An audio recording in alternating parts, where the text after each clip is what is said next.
오늘 하나님 말씀은 하박국 3장 16절에서 19절까지 말씀입니다.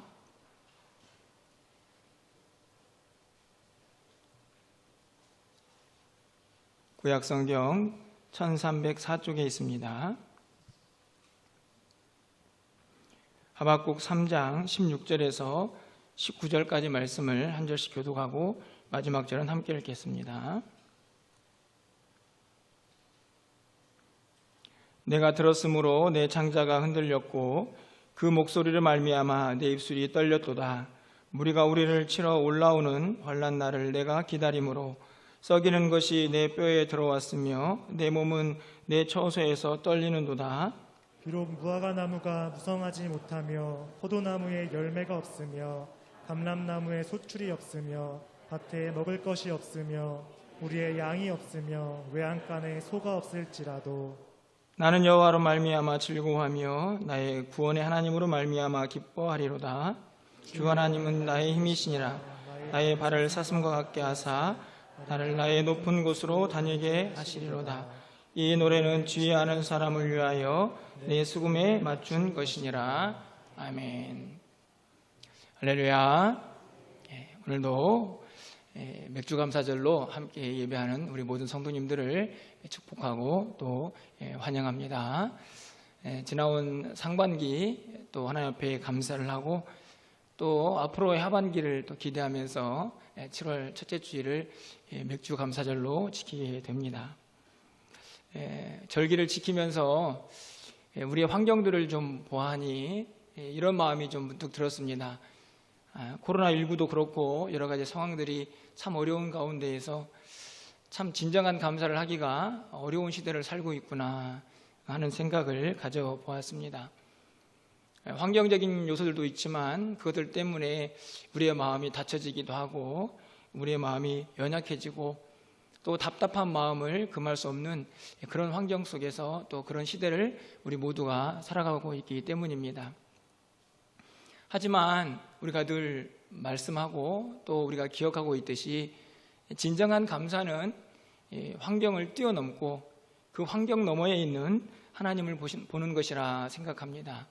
오늘 우리가 너무나 잘 알고 있는 이 하박국 선지자의 이 노래를 통해서 하나님께서 우리에게 진정으로 원하시는 감사 또 기쁨이 무엇인가를 다시 한번 깨닫고 결단하는 시간이 되기를 소망해 봅니다. 우리가 알고 있듯이 이 하박국 선지자는 남유다에서 활동하던 선지자입니다. 학자들 간에 조금 이견이 있긴 하지만 하박국이 활동했던 시대는 남유다가 이제 곧 바벨론에 멸망하기 직전의 상황 속에 있는 시대에 이 선지자가 활동했던 것으로 그렇게 알려져 있습니다. 그렇기 때문에 이 하박국 선지자가 그 상황들을 보면서 얼마나 힘들고 어려웠을까 하는 것을 우리가 쉽게 짐작할 수가 있습니다. 그래서인지 하박국서 1장은 이런 하박국 선지자의 답답한 마음의 토로로 시작이 되고 있습니다. 하박국 1장 2절 말씀에 보면 여호와여 내가 부르짖어도 주께서 듣지 아니하시니 어느 때까지가 내가 강포로 말미암아 외쳐도 주께서 구원하지 아니하시나이다. 이게 하박국 선지자의 시작을 알리는 말씀입니다. 아무리 부르짖어도 대답하지 않는 침묵하시는 하나님 앞에서 그의 답답한 마음을 호소하고 있습니다. 2장에 넘어가면 1절에서 이런 문구가 등장을 하죠. 나의 질문에 대하여 어떻게 답하실는지 보리라. 쉽게 말하면 하박국 선지자는 하나님에 대해서 의문부호를 붙이고 있는 것입니다. 왜 이런 일이, 왜 하나님은 침묵하시는지 하는 질문거리들을 가지고 하나님 앞에 나왔던 것을 볼 수가 있습니다. 모두가 다 이 현실 앞에서 답답해하는 선지자의 마음을 잘 드러내고 있는 문장들이라고 생각이 됩니다. 구체적으로 오늘 16절 말씀을 보면 하박국 선지자가 어떤 마음으로 또 어떤 고통을 경험하고 있는지도 설명이 되어 있습니다. 내가 들었으므로 내 창자가 흔들렸고 그 목소리로 말미암아 내 입술이 떨렸도다. 무리가 우리를 치러 올라오는 환난 날을 내가 기다림으로 썩이는 것이 내 뼈에 들여왔으며 내 몸은 내 처소에서 떨리는도다. 하박국 선지자는 그의 현실을 바라보면서 이 바벨론이라는 나라로 인해서 곧 남유다가 멸망당할 것을 깨닫게 됩니다. 그것이 하나님의 심판이라는 것도 알게 되죠. 그것을 알게 된 그의 고통과 아픔이 얼마나 컸던지 오늘 16절 말씀은 그의 뼈가 썩어가는 것 같고 그의 몸이 이 떨림으로 몸살이 쳐지고 있는 것을 오늘 성경이 가르쳐주고 있습니다. 답답한 마음 그리고 닥쳐오는 여러 가지 현실적인 문제 앞에서 오늘 하박국 선지자는 심한 고통과 좌절 속에 있는 것을 분명하게 발견할 수가 있는 것이죠. 하지만 그의 고민과 고통은 거기에서 끝나지를 않습니다. 오늘 우리가 잘 알고 있는 17절 말씀을 다시 한번 보면서 그가 당한 근본적인 문제가 무엇인가를 함께 좀 살펴봅니다. 우리 17절 말씀은 잘 알고 있는 말씀이지만 함께 좀 읽어보도록 하겠습니다. 비록 무화과 나무가 무성하지 못하며 포도나무에 열매가 없으며 감람나무에 소출이 없으며 밭에 먹을 것이 없으며 우리의 양이 없으며 외양간에 소가 없을지라도. 아멘. 앞에서 살펴보았던 하나님을 향한 답답한 마음들 그리고 이 외부의 침입으로 인해서 고통을 당할 수 있는 그 공포와 두려움들 그것들을 다 포함해서 오늘 17절 말씀은 더 근본적이고 더 안타까운 어려움이 닥쳐오고 있는 것을 보게 됩니다. 생계의 문제가 달려있는 것이죠. 무화과 나무가 무성하지도 못하고 포도나무에 열매도 없고 그리고 감람나무에 소출도 없고 밭에 가도 먹을 것이 없습니다. 그러다 보니 자연스럽게 우리의 양도 외양간의 소도 이미 다 아마 양식을 위해서 사용되지 않았겠습니까? 이제는 더 이상 먹을 것이 없는 가장 중요하고 어려운 생계의 문제가 흔들리고 있는 것을 발견하게 됩니다. 총체적인 문제들이죠. 외부에서 밀려오는 위협, 그리고 하나님 앞에서 생겨나는 의문부호들, 그리고 더 나아가서 당장 생계가 끊겨서 굶어 죽을 것 같은 그 고통과 어려움들. 아마 이쯤 되면 우리는 쉽게 우리 입속에서 정말 못 살겠네 라는 말이 흘러나올 수 있지 않을까 생각해 봅니다. 오늘 이 하박국 선지자가 당하는 고통과 어려움들을 돌아보면 그래도 우리는 좀 살만하지 않나. 코로나19로 힘들고 또 이런저런 어려움들이 있지만 그럼에도 불구하고 이 선지자가 당하는 고통에 비하면 우리는 좀 낫지 않나 하는 생각이 들 만큼 그는 참 어려운 현실 앞에 직면해 있습니다. 그런데 오늘 하박국 선지자는 그 현실을 보면서 절망하지 않는다는 것입니다. 오늘 우리가 17절에서 읽었지만 비록 그렇게 무엇이 없을지라도 다시 말하면 그러나의 반전을 경험하고 있는 것이지요. 그러면서 18절부터 19절까지 이 선지자는 어찌된 일인지 한없이 즐거워하고 기뻐하는 모습을 발견할 수가 있습니다. 환경은 너무나 어둡고 절망스러운데 오히려 더 기뻐하며 하나님 앞에 나아가고 있는 선지자의 모습을 발견하게 되는 것입니다. 무엇이 그에게 그러나의 반전을 일으켰던 것일까요? 구체적으로 살펴보기 이전에 오늘 말씀을 쭉 보면 나라는 단어가 계속적으로 반복되고 있는 것을 보게 됩니다. 나는 여호와로 말미암아 나의 구원의 하나님, 나의 힘이시니라, 나의 높은 곳. 이 말은 이 하박국 선지자가 다시 한번 그 하나님에 대한 새로운 깨달음과 인식을 하고 있다는 것을 우리에게 가르쳐 줍니다. 나의 하나님으로 이스라엘 백성들의 그 범죄와 하나님의 심판, 기타 여러 가지 어려움들을 다 뒤로 하고 나에게 역사하시고 나를 만나주시고 나를 위로하시며 나를 지켜주시고 나에게 역사하시는 그 하나님을 다시 한번 새롭게 경험하면서 오늘 하박국 선지자는 환경을 뛰어넘는 감사와 기쁨을 간직할 수가 있게 된 것이죠. 오늘 그가 느끼는 하나님에 대한 감격이 구체적으로 어떤 것인가를 함께 좀 세 가지로 살펴보려고 합니다. 가장 먼저는 18절 상반절에 있는 말씀인데, 나는 여호와로 말미암아 즐거워하며, 나는 여호와로 말미암아 즐거워한다 라고 기록합니다. 이 즐거워한다는 말은 기뻐서 어쩔 줄 모른다라는 말인데요, 오늘 선지자가 기뻐하는 이유는 딱 한 가지입니다. 나는 여호와로 말미암아. 쉽게 말하면 나는 하나님 때문에 기뻐서 어쩔 줄 모르겠습니다. 하나님 앞에 감사합니다 라는 말인 것이지요. 뒤에 가서 살펴보겠지만 18절 하반절에 있는 나의 구원의 하나님으로 말미암아, 그리고 19절에 있는 나의 힘이신 하나님이라는 표현과는 조금 다른 표현입니다. 나의 구원, 나의 힘이라는 표현은 이 선지자가 기뻐할 수 있는 구체적인 이유들이기도 하지만, 오늘 18절 상반절에 있는 나는 여호와로 말미암아 즐거워합니다라는 이 말씀은 다른 어떤 조건도 없이 그냥 하나님 한 분만으로 그분 때문에 즐거워한다는 말씀이기도 하기 때문입니다. 하나님이 나의 하나님이 되시고 내 곁에 함께 하시며 내가 하나님을 앞에 나와 예배하고 하나님이 내 삶을 인도하신다는 그 자체만으로도 그냥 즐겁고 한없이 감사하고 기쁜 것이지요. 오늘 선지자는 여호와라는 단어를 이 구절에서 사용합니다. 하나님에 대한 호칭이 여러 가지가 있는데, 이 여호와라는 말은 우리가 알고 있는 야훼라는 말인데, 이 말은 하나님의 절대성 그리고 하나님의 자존성을 분명하게 드러내는 말씀입니다.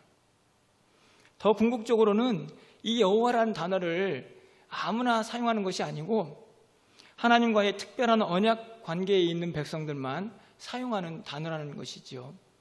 다시 말하면 하박국 선지자는 하나님과의 깊은 개인적인 체험을 통해서 하나님 한 분만으로, 그리고 내 삶에 하나님이 계시다는 그 이유만으로, 내가 하나님을 부를 수 있다는 그 이유만으로 감사하며 즐거워하고 있는 것입니다. 어떤 조건과 환경이 아니라 그냥 하나님 그 한 분만으로 만족하며 즐거워하는 것이지요. 사실 우리는 이 사실을 너무나 잘 알고 있지만 이 일이 얼마나 어려운 것인가도 잘 알고 있습니다. 성경에 저는 좋은 예가 있다고 생각이 드는데요, 그 인물이 바로 욥입니다. 우리가 욥의 고난을 잘 알고 있습니다. 그런데 이 욥의 고난이 어떻게 출발을 합니까? 어느 날 하나님께서 사탄에게, 야, 저 욥의 신앙을 보았느냐? 저렇게 하나님을 잘 섬기고 예배할 수가 없고 경외할 수가 없다라고 칭찬을 하게 됩니다. 그때 사탄이 하나님에게 욥기 1장 9절에서 이렇게 이야기합니다. 사탄이 여호와께 대답하여 이르되 욥이 어찌 까닭 없이 하나님을 경외하리이까. 사탄이 생각하기에 욥이 하나님을 잘 섬기는 분명한 이유가 있다, 그 까닭이 있다라고 생각을 하는 것입니다. 그리고 실제적으로 바로 이어지는 10절에서 그 까닭을, 그 이유들을 하나씩 열거하죠. 10절 말씀을 가서 보시면 주께서 그와 그의 집과 그의 모든 소유물을 울타리로 두르심 때문이 아니니까 주께서 그의 손으로 하는 바를 복되게 하사 그의 소유물이 땅에 넘치게 하였음이니이다. 여러분, 금방 깨달아지시지 않습니까? 사탄이 생각하기에 욥은 왜 하나님 앞에 예배하며 경배하며 하나님을 잘 섬길 수 있었을까? 분명히 이유가 있었을 것이다. 그리고 그 이유를 10절에서 그의 집 그리고 그의 모든 소유물을 하나님께서 울타리로 꽉 보호하시고, 그리고 그곳에 하나님이 은혜를 마음껏 부어주셔서 저렇게 잘 되고 있기 때문에 감사하는 겁니다. 하나님 잘 섬기고 있는 것입니다 라고 이야기를 하는 것이죠. 그리고 나서 어떤 일이 벌어지나요? 정말로 욥이 그 까닭, 다시 말하면 조건이 있어서 감사를 하는지, 아니면 정말 하나님 한 분만으로 하나님 때문에 감사하는지, 그것을 확인하기 위해서 욥을 치고 있던 울타리들이 하나씩 하나씩 제거되지 않습니까? 그래서 재산도 다 사라지고 자녀들도 사라지고 그리고 육체적으로 고통을 당하며 오늘 사탄이 말하고 있는 하나님이 복 주셔서 그가 지금 하나님을 잘 섬기고 있습니다라고 했던 그 일들이 다 무너져 버립니다.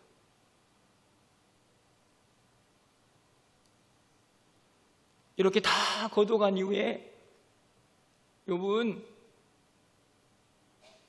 하나님 앞에서 처절하게 몸부림치지요.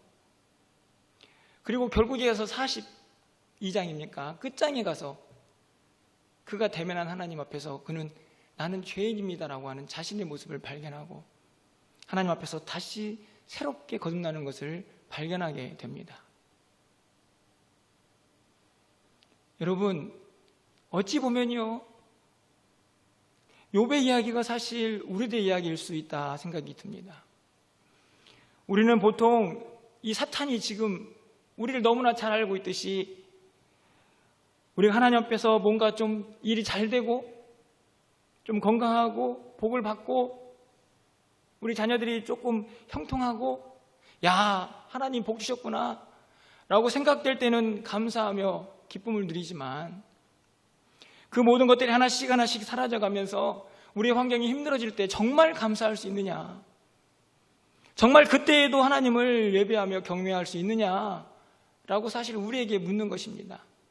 하지만 오늘 하박국 선지자를 보면 자기의 닥쳐온 환경들이 너무나 힘들고 어렵고 사실을 먹을 것도 없고 그리고 계속해서 외부의 압력 때문에 고통을 당하고 있지만 때로는 하나님도 침묵하는 것처럼 답답해하기도 하지만 그럼에도 다시 돌아가서 나는 하나님 한 분만으로 내가 하나님을 부르며 하나님 앞에 예배하며 그 하나님이 나와 함께한다는 그 사실 하나만으로도 나는 환경을 뛰어넘는 그 감사와 기쁨을 간직할 수 있습니다 라고 고백하는 것이지요. 비록 힘들고 어려운 일이지만 우리의 기쁨이 회복되어야 할 분명한 이유가 여기에 있음을 우리에게 가르쳐 줍니다. 우리의 환경도 결코 녹록하지 않습니다. 하지만 우리가 기뻐하고 감사해야 할 이유는 그 하나님이 여전히 우리 가운데 함께하고 계시기 때문이고 그래도 이렇게 하나님 앞에 나와서 하나님을 부르며 예배할 수 있는 은혜가 우리에게 있기 때문이죠. 그 은혜를 깨달으며 우리는 환경을 뛰어넘는 감사를 드릴 수 있다. 환경을 뛰어넘는 기쁨으로 하나님 앞에 나아갈 수 있다. 하박국 선지자가 우리에게 가르쳐주고 있는 것입니다. 두 번째로 하박국 선지자가 하나님 앞에 감사하는 이유는, 즐거워하는 이유는 무엇입니까? 18절 하반절에 있는 말씀을 보면 나의 구원의 하나님으로 말미암아 기뻐하리로다. 여러분, 앞에서는 그냥 여호와 하나님만으로도 충분히 만족했습니다. 그 하나님만으로도 기뻐하고 즐거워서 어쩔 줄 모르는 그 마음에 이제는 하나님께서 더 큰 은혜를 주십니다. 구원의 하나님으로 그 가운데 함께 하시죠. 우리가 알고 있는 것처럼 이 구원이라는 말은 죄에서 사함을 받는 그 구원의 문제를 훨씬 더 뛰어넘어서 구약 성경에서의 구원은 더 많은 의미를 포함하고 있습니다. 우리가 궁핍할 때에 그곳에서 건지시는 하나님, 우리가 억압받고 힘들어할 때에 또 그곳에서 건지셔서 자유를 주시는 하나님, 우리가 질병 가운데 있을 때에도 우리를 건지셔서 우리에게 참된 건강과 힘을 주시는 하나님, 그 모든 하나님이 구원의 하나님이지요. 우리의 모든 상황을 아시고 그곳에서 우리를 건지시는 하나님이 구원의 하나님입니다. 하나님만으로 만족했던 오늘 하박국 선지자에게 하나님은 구원의 하나님으로 찾아와 주시는 것입니다. 간절히 바라기는 하반기를 시작하는 우리 모든 성도님들의 삶 가운데에 이 구원의 하나님의 은혜가 넘쳐나기를 소망합니다. 여러분의 힘들고 어려운 환경들과 여러분이 기도하고 있는 모든 상황 속에서 하나님께서 건지시는 그 은혜를 경험하는 하반기가 되기를 주님의 이름으로 축원합니다. 세 번째로 오늘 본문에서 이 선지자가 경험하고 있는 그 하나님의 은혜는 무엇입니까? 오늘 19절 상반절에 있는 말씀을 보면 주 여호와는 나의 힘이시라. 주 여호와는 나의 힘이시라. 하나님이 우리의 힘이 되신다는 사실을 확인하고 있습니다. 이 힘이라는 단어는 능력을 의미하기도 하고 한편으로는 재산을 의미하기도 합니다. 또 한편으로는 군대를 의미하는 단어이기도 하죠. 그래서 저는 이 힘이라는 단어를 조금 더 세상적으로 번역해 보면 하나님이 우리의 배경이다, 우리의 든든한 지원군이다 라고 생각합니다.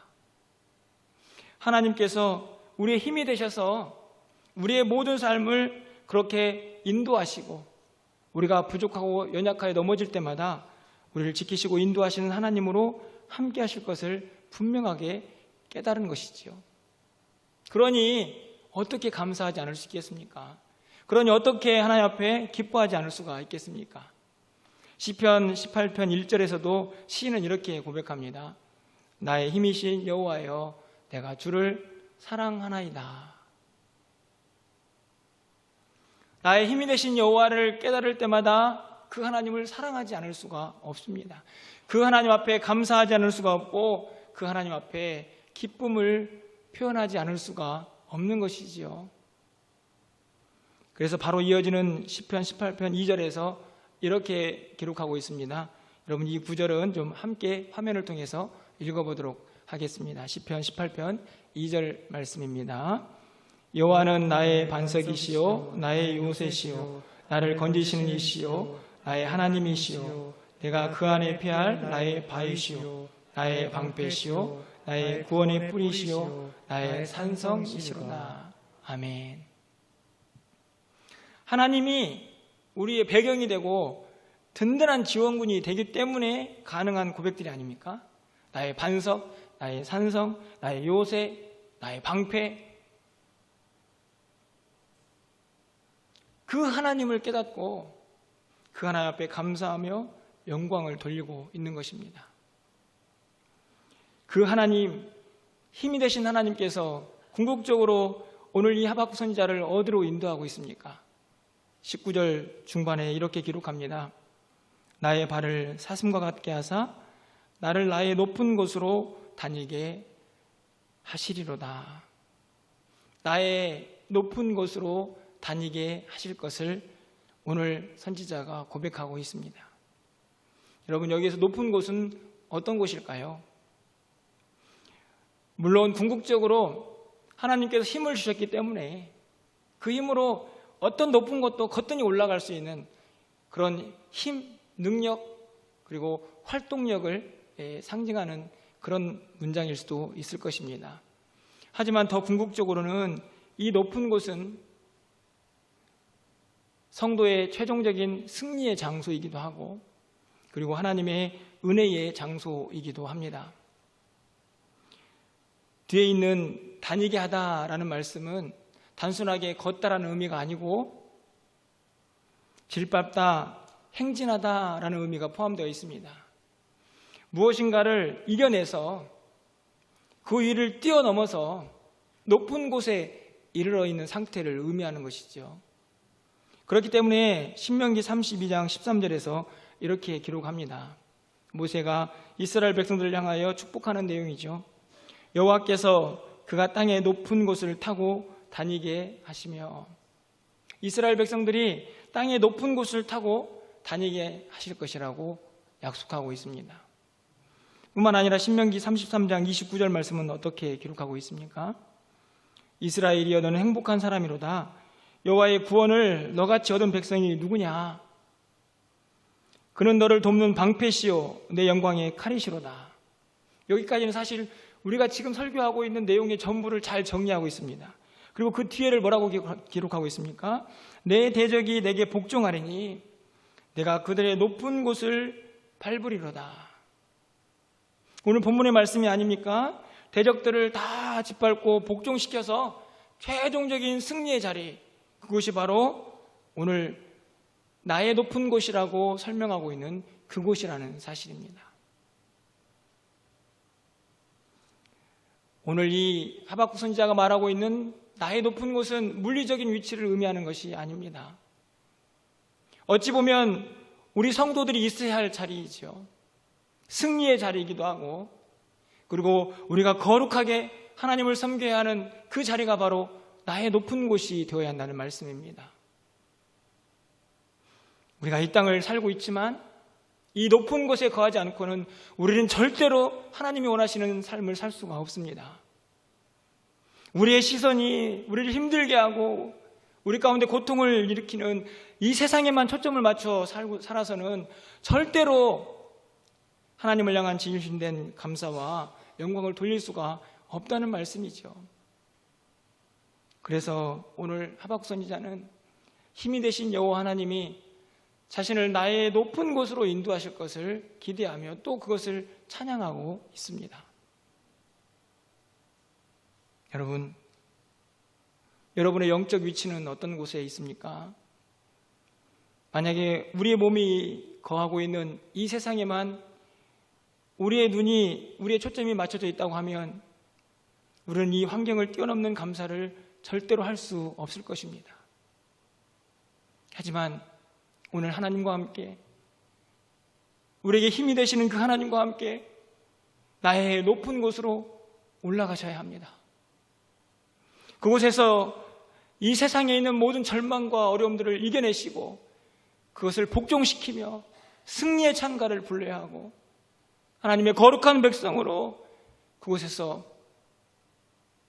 하나님의 그 순결을 지켜내며 우리 가운데 있는 하나님의 역사하심을 경험하며 살아가야 한다는 말씀입니다.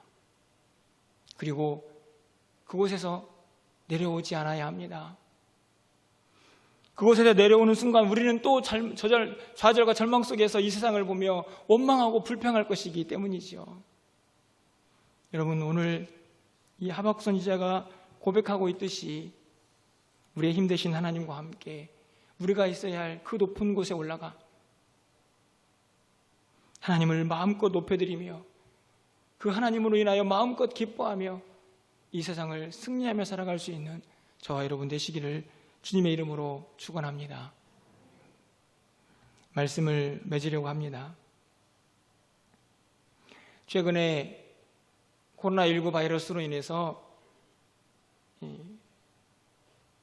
확진 판정을 받고 중환자실에서 110일 동안 생과 사의 갈림길에서 고통을 당하던 한 사람이 굳어져가는 그의 폐를 떼어내고 새로운 폐를 이식해서 건강이 회복되고 있는 상태를 인터뷰한 것을 보았습니다.